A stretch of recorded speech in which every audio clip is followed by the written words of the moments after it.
ദേശീയ വാർത്താ ഏജൻസികളാണ് ഇത് സംബന്ധിച്ച ചില വിവരങ്ങൾ ഇപ്പോൾ പുറത്തുവിടുന്നത്. അതീവ ഗുരുതരമായ ഒരു സാഹചര്യം അതിർത്തി മേഖലയിലാകെ തന്നെ ഉണ്ടാകുന്നു എന്നുള്ളതാണ് ഏറ്റവും പ്രധാനപ്പെട്ട കാര്യം. പ്രത്യേകിച്ച് ജമ്മു കാശ്മീരും അതുപോലെ തന്നെ പഞ്ചാബിന്റെ അതിർത്തി മേഖലകളിലുമാണ് വലിയ രീതിയിലുള്ള പ്രശ്നങ്ങൾ ഇപ്പോൾ സൃഷ്ടിക്കപ്പെടുന്നത്. പാകിസ്ഥാന്റെ ഭാഗത്ത് നിന്ന് നിരന്തരമായി മിസൈൽ ആക്രമണങ്ങൾ ഉണ്ടാകുന്നു എന്നുള്ള വിവരമാണ് പുറത്തേക്ക് വരുന്നത്. പക്ഷേ വളരെ സമർത്ഥമായി നമുക്കതിനെ നേരിടാൻ കഴിയുന്നുണ്ട്. 8 മിസൈലുകൾ പാകിസ്ഥാൻ ഇപ്പോൾ പല മേഖലകളിൽ നിന്ന് വർഷിച്ചു എന്ന വിവരം കൂടി പുറത്തു വരുന്നുണ്ട്. ആ 8 മിസൈലുകളും മിസൈൽ പ്രതിരോധ സംവിധാനം ഉപയോഗിച്ച് ഇല്ലാതാക്കാൻ നമുക്ക് കഴിഞ്ഞു എന്നുള്ളതാണ് എടുത്തു പറയേണ്ടത്. ജമ്മു കാശ്മീരിൽ വലിയ രീതിയിലുള്ള ആക്രമണം ഇപ്പോൾ പാകിസ്ഥാൻ ഡ്രോണുകൾ ഉപയോഗിച്ചുള്ള ഒരു ആക്രമണം നടത്തുന്നു എന്നുള്ളതാണ് അല്പസമയം മുമ്പുള്ള വിവരം. അതിനെയും വളരെ കൃത്യമായി തന്നെ നമ്മൾ പ്രതിരോധിക്കുകയാണ്. മറ്റ് സ്ഥലങ്ങളിലും സമാനമായ രീതിയിൽ തന്നെ പാകിസ്ഥാന്റെ ഭാഗത്തുനിന്ന് പ്രകോപനം ഉണ്ടാകുന്നു. നേരത്തെ വെടിനിർത്തൽ കരാർ ലംഘിച്ചുകൊണ്ടുള്ള നീക്കമാണ് പാകിസ്ഥാന്റെ ഭാഗത്തുനിന്ന് ഉണ്ടായിരുന്നെങ്കിൽ ഇപ്പോൾ അതിനപ്പുറത്തേക്ക് കടന്നുകൊണ്ടുള്ള ഒരു നീക്കം പാകിസ്ഥാൻ നടത്തുന്നു എന്നുള്ളതാണ് പ്രധാനപ്പെട്ട കാര്യം. സാംബയിലാണ് പാകിസ്ഥാൻ 8 മിസൈലുകൾ വർഷിച്ചിരിക്കുന്നത്. അരീന സെക്ടറിലാണ് ഇത്തരമൊരു നീക്കം എന്നുള്ളതാണ് നിലവിൽ സൈനിക വൃത്തങ്ങൾ നൽകുന്ന ഒരു സൂചന. ആ 8 മിസൈലുകളും നിർവീര്യമാക്കാൻ നമുക്ക് കഴിഞ്ഞു എന്നുള്ളതാണ് പ്രധാനപ്പെട്ട കാര്യം. ഒപ്പം തന്നെ ശ്രീനഗർ വിമാനത്താവളം ലക്ഷ്യമാക്കിയുള്ള നീക്കങ്ങളും ഉണ്ടായിരുന്നു എന്ന വിവരം കൂടി ഈ ഘട്ടത്തിൽ പുറത്തു വരുന്നുണ്ട്. അതായത് പാകിസ്ഥാൻ കൂടുതൽ പ്രകോപനങ്ങൾ ഉണ്ടാക്കുന്നു. ഏതെങ്കിലും തരത്തിൽ അതായത് തിരിച്ചടി ഉണ്ടാകുകയാണെങ്കിൽ ഉണ്ടായിക്കോട്ടെ എന്ന തരത്തിൽ തന്നെ പാകിസ്ഥാന്റെ ഭാഗത്തുനിന്ന് നീക്കങ്ങൾ ഉണ്ടാകുന്നു എന്നുള്ളതാണ് പ്രധാനപ്പെട്ട കാര്യം. ഇപ്പോൾ ജലന്ധർ, ജയ്സാൽമീർ അടക്കം പഞ്ചാബിന്റെ വിവിധ മേഖലകളും രാജസ്ഥാന്റെ ബിക്കാനീർ അടക്കമുള്ള രാജസ്ഥാന്റെ പ്രദേശങ്ങളും ഒപ്പം തന്നെ ജമ്മു കാശ്മീർ സാംബ അതുപോലെ തന്നെ അഖനൂർ അടക്കമുള്ള പാകിസ്ഥാന്റെ ജമ്മു കാശ്മീർ തന്ത്രപ്രധാന മേഖലകളെല്ലാം തന്നെ ഒരു ബ്ലാക്ക് ഔട്ട് പ്രഖ്യാപിക്കുകയും ഒപ്പം തന്നെ വൈദ്യുതികളെല്ലാം തന്നെ അണച്ചുകൊണ്ട് മറ്റു രീതിയിലുള്ള തിരിച്ചടികൾക്കുള്ള തയ്യാറെടുപ്പുകൾ നടത്തിയെന്ന വിവരമാണ് ഇപ്പോൾ പുറത്തു വരുന്നത്. അതെല്ലാം തന്നെ അതിന്റെ കൃത്യമായ നീക്കത്തിലേക്ക് പോകുന്നു. ഒപ്പം തന്നെ ജയ്സാൽമീറിൽ ഒരു സ്ഫോടനം ഉണ്ടായതൊരു വിവരം കൂടി അല്പസമയം മുമ്പ് പുറത്തു വരുന്നുണ്ട്. അക്കാര്യത്തിൽ ഒരു സ്ഥിരീകരണം ഇനിയും വരാനുണ്ട്. ഏതായാലും പുക ആകാശത്തേക്ക് ഉയരുന്നു എന്ന വിവരമാണ് ഏറ്റവും ഒടുവിലായി ലഭിക്കുന്നത്. സാംബ അതിർത്തിയിൽ ജമ്മു ഡിവിഷന്റെ സാംബ അതിർത്തിയിൽ ഇപ്പോൾ ഏറ്റവും അപകടകരമായ സൈറൻ മുഴങ്ങിയെന്ന വിവരം കൂടി പുറത്തേക്ക് വരുന്നു. അങ്ങനെ ഓരോ മേഖലയിലും ഏറ്റവും ഗുരുതരമായ ഒരു സാഹചര്യം ഇപ്പോൾ ഉരുത്തിരിഞ്ഞു വരുന്നുണ്ട്. അതിനെല്ലാം തന്നെ സമർത്ഥമായി തിരിച്ചടിക്കാനും പ്രതിരോധിക്കാനും നമ്മുടെ സേനാ വിഭാഗങ്ങൾക്ക് കഴിയുന്നുണ്ട്. പാകിസ്ഥാൻ ഇനി അടുത്ത എന്ത് നീക്കം നടത്തുമെന്നുള്ളതാണ് നമുക്ക് അറിയാനുള്ളത്. 8 മിസൈലുകൾ ഒപ്പം തന്നെ പാകിസ്ഥാന്റെ F-16 എന്ന് പറയുന്ന ഫൈറ്റർ ജെറ്റും നമ്മൾ വെടിവെച്ചിട്ടുണ്ട്. അത് സംബന്ധിച്ചുള്ള സ്ഥിരീകരണം അല്പസമയത്തിനുള്ളിൽ വരുമെന്നാണ് നമുക്ക് മനസ്സിലാക്കാൻ കഴിയുന്നത്. ഏതായാലും പാകിസ്ഥാൻ ഫൈറ്റർ ജെറ്റുകൾ ഉപയോഗിച്ചും മിസൈൽ ഉപയോഗിച്ചുമുള്ള ആക്രമണം ആരംഭിച്ചിരിക്കുന്നു. നമ്മൾ അതിശക്തമായി തിരിച്ചടിക്കുന്നു. എല്ലാ സംവിധാനങ്ങളും ഉപയോഗിച്ച് അതിർത്തി സംരക്ഷിക്കുന്ന നിലയിലേക്കാണ് കാര്യങ്ങൾ എത്തി നിൽക്കുന്നത്. ബ്ലാക്ക് ഔട്ടുകൾ പ്രഖ്യാപിക്കുന്നത് പോലും അതാണ് കാരണം. മിസൈലുകളടക്കം ഡ്രോണുകളടക്കം വരുന്ന വഴികൾ കൃത്യമായി അറിയുക എന്നതാണ് ഇതിന്റെ അടിസ്ഥാനം. മാത്രമല്ല ജനങ്ങളെ സുരക്ഷിതമായ സ്ഥലങ്ങളിലേക്ക് മാറ്റുകയും അവർ ഉള്ള സ്ഥലങ്ങൾ അറിയാതിരിക്കുകയും ചെയ്യുക എന്നതുകൂടി ഇതിന്റെ ഒരു പ്രധാനപ്പെട്ട ഉദ്ദേശമാണ്. അത്തരത്തിൽ വളരെ കരുതലോടുകൂടി തന്നെയാണ് നാം ഇതിന് മറുപടി നൽകിക്കൊണ്ടിരിക്കുന്നത്. അതിനിടയിലാണ് ധരംശാലയിൽ ഇത്തരത്തിൽ മത്സരം ഉപേക്ഷിക്കുന്ന ഒരു സാഹചര്യം ഉണ്ടാകുന്നത്. ഇപ്പോൾ അവിടെ കാണികളായ ആളുകളെ ഒഴിപ്പിക്കുന്ന ഒരവസ്ഥ ഉണ്ടാകുന്നു. മത്സരം പുരോഗമിച്ചുകൊണ്ടിരിക്കുന്ന ആ സാഹചര്യത്തിൽ തന്നെയാണ് അത്തരമൊരു നീക്കം ഉണ്ടാകുന്നത്. ഏതായാലും പാകിസ്ഥാന്റെ ഭാഗത്തു നിന്നുള്ള പ്രകോപനങ്ങൾ അവസാനിക്കുന്നില്ല. അതായത് നമ്മൾ ഇതുവരെ എടുത്ത നടപടികളുണ്ടോ നൽകിയ മറുപടി കൊണ്ടോ പാകിസ്ഥാൻ ഒന്നും പഠിച്ചിട്ടില്ല എന്ന് തന്നെയാണ് ഇതിൽ നിന്ന് വ്യക്തമാക്കുന്നത്.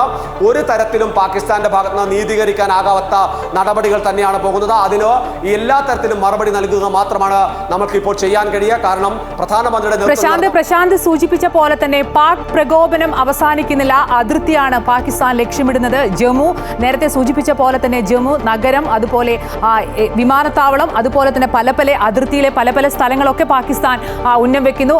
രാജസ്ഥാൻ അതുപോലെ പഞ്ചാബിലൊക്കെ തന്നെ ബ്ലാക്ക് ഔട്ട് ആണ്. പറഞ്ഞ പോലെ ഇന്ത്യ അതിശക്തമായി തിരിച്ചടിക്കുന്നു പാകിസ്ഥാനിലെ ഭീകര കേന്ദ്രങ്ങൾ ലക്ഷ്യം വെച്ച്. അതിനുശേഷം പാകിസ്ഥാന്റെ ഭാഗത്തു നിന്നുണ്ടാകുന്ന രണ്ടാമത്തെ പ്രകോപനമാണിത്. ഇന്ന് സൈനിക കേന്ദ്രങ്ങൾ രാവിലെ ലക്ഷ്യം വെക്കുന്നു. ഇന്നലെ പുലർച്ചെ പൂഞ്ചിൽ സാധാരണക്കാരായ ജനങ്ങളെ ലക്ഷ്യം വെക്കുന്നു. ഇപ്പോഴാണ് അതിർത്തിയിലേക്ക് വീണ്ടും പാകിസ്ഥാൻ കടന്നു കയറുന്നത്. ഈ എല്ലാ ആക്രമണങ്ങളെയും ഇന്ത്യക്ക് അതിശക്തമായി ചെറുക്കാൻ സാധിച്ചു എന്ന് തന്നെയല്ലേ മനസ്സിലാക്കേണ്ടത്?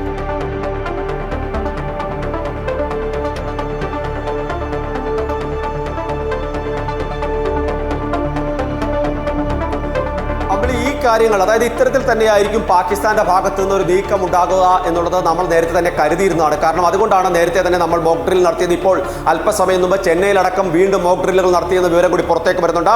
അതായത് ഓരോ സംസ്ഥാനവും അവരുടേതായ രീതിയിൽ കൃത്യമായ സുരക്ഷാ സംവിധാനങ്ങൾ നേരത്തെ തന്നെ തയ്യാറെടുത്തിരിക്കുന്നു. അതിൽ ഏറ്റവും പ്രധാനപ്പെട്ടത് അതിർത്തി സംസ്ഥാനങ്ങൾ തന്നെയാണ്. രാജസ്ഥാൻ, പഞ്ചാബ് അടക്കം ജമ്മു കാശ്മീരിന് പുറമെ ഇത്തരം സംസ്ഥാനങ്ങൾ കൂടിയുണ്ട്. ആ സംസ്ഥാനങ്ങളെല്ലാം തന്നെ വളരെ കൃത്യമായൊരു നീക്കം സുരക്ഷാ സംവിധാനങ്ങളുമായി ബന്ധപ്പെട്ട് നടത്തിയിരുന്നു.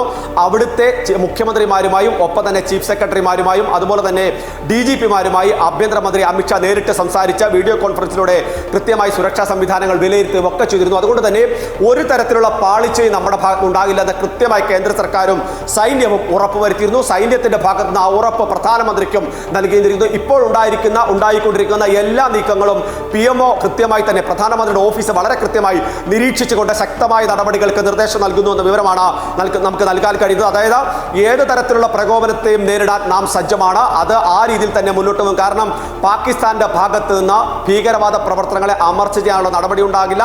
അവരെ സംരക്ഷിക്കുന്ന നീക്കങ്ങൾ ഉണ്ടാകും. ആ നീക്കങ്ങൾ നമ്മൾ നേരിട്ട് പലപ്പോഴായി കണ്ടതാണ്. ഇന്നിപ്പോൾ ഏറ്റവും ഒടുവിലായി കൊല്ലപ്പെട്ട ഭീകരരുടെ ആ കബറടക്കലിലേക്ക് സൈനിക മേധാവികളടക്കം സൈനിക ഉദ്യോഗസ്ഥരടക്കം വരുന്നതും അവർക്ക് അന്തിമോപചാരം അർപ്പിക്കുന്നതൊക്കെ നമ്മൾ കണ്ടതാണ്. അതായത് പാകിസ്ഥാന്റെ ഭാഗത്ത് നിന്ന് ഇതൊന്നുമല്ല ഞങ്ങൾ ചെയ്യാൻ ഉദ്ദേശിക്കുന്നത്, ഇതിലൊന്നും ഞങ്ങൾ വഴങ്ങില്ല, അല്ലെങ്കിൽ ഇപ്പോഴും ഞങ്ങൾ ഈ സംരക്ഷണ കവചം അവർക്ക് ഒഴുക്കും എന്ന് അവർ സൂചന നൽകിയിരുന്നു. ഒപ്പം തന്നെ പ്രധാനപ്പെട്ടത് നേരത്തെ ജനവാസ മേഖലകളെ കേന്ദ്രീകരിച്ച് അല്ലെങ്കിൽ അതിർത്തി ലംഘിച്ചു. പ്രശാന്ത് സൂചിപ്പിച്ച പോലെ തന്നെ ഡൽഹിയിൽ നിർണായക ചർച്ചകൾ നടക്കുന്നുണ്ട്. പ്രതിരോധ മന്ത്രി സൈനിക മേധാവിമാരുമായി കൂടിക്കാഴ്ച നടത്തുന്നു. ജമ്മു കശ്മീരിൽ അതിശക്തമായ തിരിച്ചടി ഈ സമയം നടക്കുകയാണ്. അപ്പോൾ എത്രത്തോളം നിർണായകമായ ഒരു മണിക്കൂറിലൂടെയാണ് രാജ്യം കടന്നു പോകുന്നത്?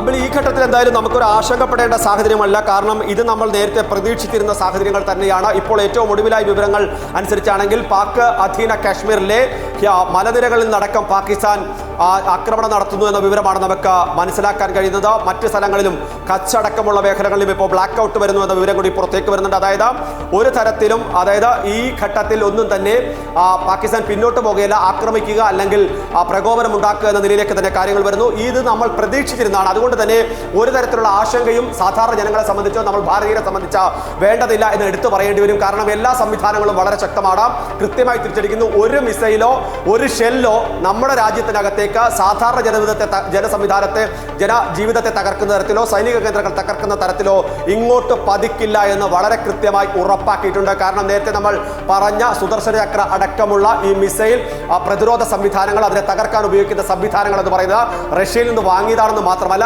400 കിലോമീറ്റർ ദൂരത്ത് വരെ കടന്നു ചെന്ന് ആക്രമണം നടത്താൻ, അതിനെ ഇല്ലായ്മ ചെയ്യാൻ കഴിയുന്ന തരത്തിലുള്ള സംവിധാനങ്ങൾ നമ്മുടെ കൈവശമുണ്ട്. നമ്മുടെ അതിർത്തിയിൽ നിന്ന് 100 കിലോമീറ്റർ മാത്രം അകലെയാണ് പാകിസ്ഥാന്റെ തന്ത്രപ്രധാനമായ ലാഹോർ അടക്കമുള്ള സ്ഥലങ്ങൾ.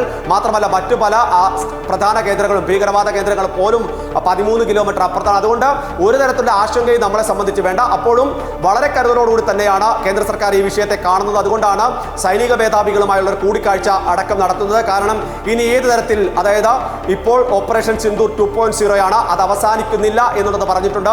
നേരത്തെ മനോജ് നരവനെ അടക്കം പറഞ്ഞതുപോലെ തന്നെ പിക്ചർ അഭിവി ബാക്കി എന്ന് പറയുന്ന പോലെ ഇനിയും ഇത് കഴിഞ്ഞിട്ടില്ല, തുടർ നീക്കങ്ങൾ ഉണ്ടാകുമെന്ന് സൂചന നൽകിയത്. പാകിസ്ഥാന്റെ ഭാഗത്തുനിന്ന് പ്രകോപനം ഉണ്ടായാൽ ഒരടി പോലും പിന്നോട്ട് വെക്കേണ്ടതില്ല, തിരിച്ച് അതിശക്തമായി മറുപടി നൽകാൻ തന്നെയാണ് തീരുമാനിച്ചിട്ടുള്ളത്. ആ സ്വാതന്ത്ര്യം സൈന്യത്തിന് നൽകിയിട്ടുണ്ട്. അത് കരസേനയ്ക്ക് മാത്രമല്ല 3 സേനാ വിഭാഗങ്ങളും സംയുക്തമായി ആ നീക്കം അതിശക്തമായി നടപ്പിലാക്കുന്നു എന്ന് തന്നെയാണ് ഈ മണിക്കൂറുകളിൽ നമുക്ക് മനസ്സിലാക്കാൻ കഴിയുന്നത്. ഏതായാലും പാകിസ്ഥാനെ സംബന്ധിച്ച് അവർ വലിയ രീതിയിലുള്ള സമ്മർദ്ദത്തിലേക്ക് മാറിയിട്ടുണ്ട്. അതിന്റെ ഭാഗമായി കൂടിയാണ് പ്രതിരോധം. കാരണം അവർക്ക് ഇങ്ങനെയെങ്കിലും ചെയ്തെങ്കിലും പിടിച്ചു നിന്നില്ലെങ്കിൽ വലിയ രീതിയിലുള്ള മറുപടികൾ ഭീകരവാദ സംഘങ്ങളോട് പറയേണ്ടി വരും. സ്വാഭാവികമായും അവരുടെ ഫണ്ടിങ്ങും അവരുടെ സംവിധാനവും ഒക്കെ കൊണ്ടാണ് പാകിസ്ഥാൻ ഭരണകൂടം ഇക്കാലം അത്രയും പിടിച്ചു നിന്നത്.